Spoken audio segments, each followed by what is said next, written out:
Assalamualaikum warahmatullahi wabarakatuh. Alhamdulillahi allafa baina qulubina fa asbahna bi ni'matihi ikhwana. Allahumma salli ala sayyidina Muhammad wa ala ali sayyidina Muhammad. Puji syukur senantiasa kita panjatkan kehadirat Allah Subhanahu wa taala yang telah memberikan kita nikmat, baik nikmat iman, nikmat Islam maupun nikmat kesehatan. Salawat beserta salam kita curahkan kepada junjungan alam Nabi kita, Nabi Muhammad sallallahu alaihi wasallam. Yang saya hormati Dewan Fraksi Partai PKS dan yang saya hormati panitia dan juri perlombaan pidato biografi pahlawan nasional Indonesia. Saya akan sedikit menceritakan tentang biografi singkat dari tokoh Kiai Haji Ahmad Dahlan, seorang pembaharu dan pendiri organisasi Islam Muhammadiyah. Kiai Haji Ahmad Dahlan dilahirkan di Kauman, Yogyakarta pada tanggal 1 Agustus 1868 dengan nama kecilnya yakni Muhammad Darwis. Nama ayahnya Kiai Haji Abu Bakar bin Haji Sulaiman. Ialah seorang khatib atau penceramah atau imam terkemuka di Masjid Kesultanan Agung Keraton Yogyakarta.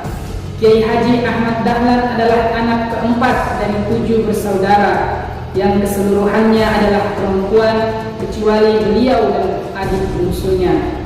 Menurut silsilah mengatakan bahwa Kiai Haji Ahmad Dahlan adalah keturunan ke-12 dari Sunan Maulana Malik Ibrahim, seorang wali Allah yang mempelopori akan penyebaran Islam di Indonesia, khususnya di Pulau Jawa.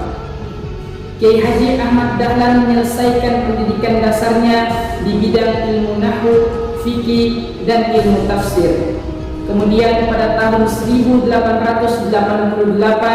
beliau berangkat ke Mekah untuk berhaji dan belajar agama selama 5 tahun kepada Syekh Ahmad Khatib. Kemudian beliau juga mempelajari akan pembaharuan di negeri Arab Saudi, negeri Iran, dan negeri India. Beliau pun tertarik kepada pemikiran-pemikiran Imam Ahmad bin Hanbal, Imam Abu Taimiyah, Imam Rashid Ridha, dan Imam Jamaluddin Al-Afghani. Beliau pun memikirkan akan pentingnya tentang pembaharuan di negerinya sendiri, yakni Indonesia. Beliau meyakini bahwa jikalau umat Islam di Indonesia bersatu, maka akan mempersulit bagi penjajah untuk memecah belahkan mereka. Selepas sepulangnya beliau dari haji pertamanya, beliau langsung melaksanakan cita-citanya dengan langkah awal yang beliau lakukan, yakni mengubah arah-arah kiblat dari masjid-masjid yang ada di Yogyakarta sesuai dengan ilmu falakiyah yang beliau pelajari. Namun usahanya ini tentu saja mendapatkan pantangan dari orang-orang yang tidak suka dengannya. Pada tahun 1996 musolanya dibakar oleh orang yang tidak suka dengannya. Namun dikarenakan Kiai Haji Ahmad Dahlan memiliki rasa ingin mewujudkan cita-cita yang besar dan rasa pantang menyerah, beliau tidak mudah tentu saja mundur. Beliau mengumpulkan teman-temannya yang berada di daerah Kauman. Mereka pun mulai memperbaiki, mereka pun mulai membersihkan jalan-jalan beserta gotnya.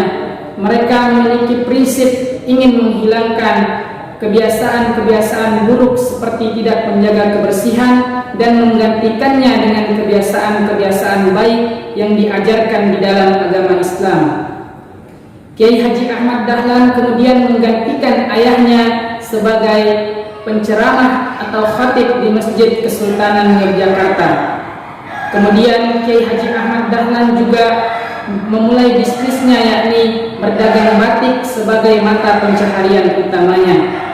Pada tahun 1909 beliau memasuki sebuah organisasi, yakni organisasinya Bung Tomo.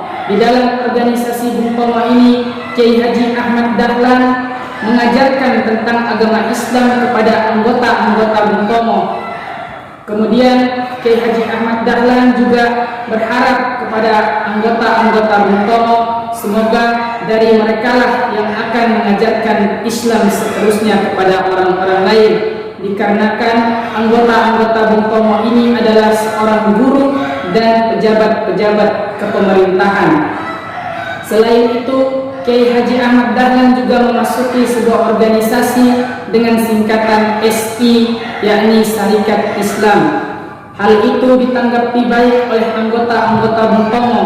Mereka pun mengusulkan kepada Kiai Haji Ahmad Dahlan untuk mendirikan sebuah sekolah sendiri di bawah naungan organisasi yang rapi. Kemudian tepatnya pada tanggal 18 November 1912 berdirilah sebuah organisasi pertamanya Kiai Haji Ahmad Dahlan dengan nama Muhammadiyah. Tujuan berdirinya organisasi ini adalah untuk mempersebarluaskan ajaran Nabi Muhammad SAW kepada kalangan masyarakat dan untuk mensyiarkan Islam kepada anggota-anggotanya.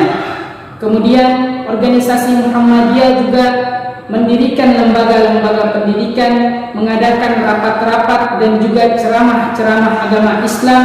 Kemudian mereka juga menerbitkan buku-buku, menerbitkan majalah, menerbitkan brosur dan juga menerbitkan surat kabar. Namun usaha dari Kiai Haji Muhammad Dahlan ini masih saja mendapatkan tantangan dari orang-orang yang tidak menyukainya. Di saat beliau sedang berdakwah di Banyuwangi, beliau mendapatkan ancaman akan dibunuh. Beliau juga sering dikatakan bahwa beliau adalah kiai palsu, kiai kafir, kiai sesat, karena beliau memiliki ide untuk memperjuangkan ajarkan agama di sekolah-sekolah umum. Namun dengan lambat laun usaha beliau ini mulai diterima di kalangan masyarakat. Usaha beliau ini mulai dianggap baik oleh masyarakat. Sebagai hasilnya yang seperti kita rasakan pada sekarang ini, walaupun di sekolah-sekolah umum kita masih bisa mempelajari pelajaran agama Islam. Kemudian tepatnya pada tahun 1912, Kiai Haji Ahmad Dahlan mendirikan sebuah organisasi bersama istrinya dengan sebutan organisasi Aisyah. Organisasi ini tujuannya untuk memajukan kaum wanita yang pada saat itu masih ketinggalan.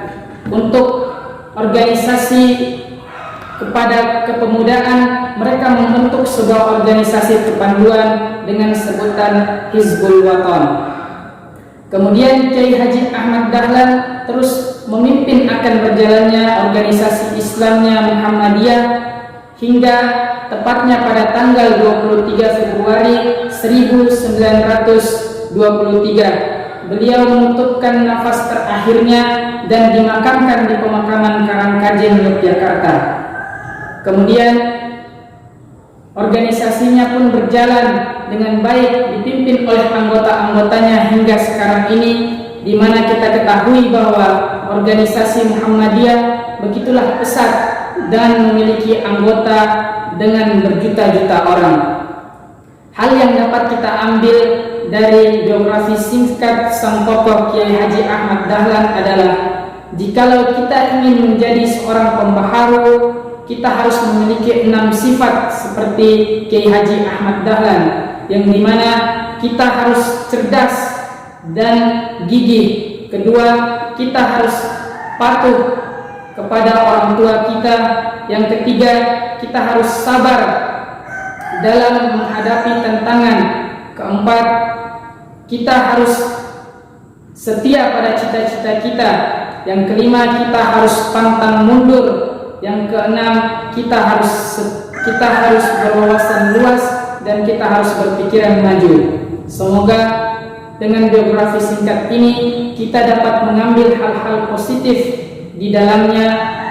Sekian dari saya. Afwan minkum billahi taufiq wal hidayah. Wassalamualaikum warahmatullahi wabarakatuh.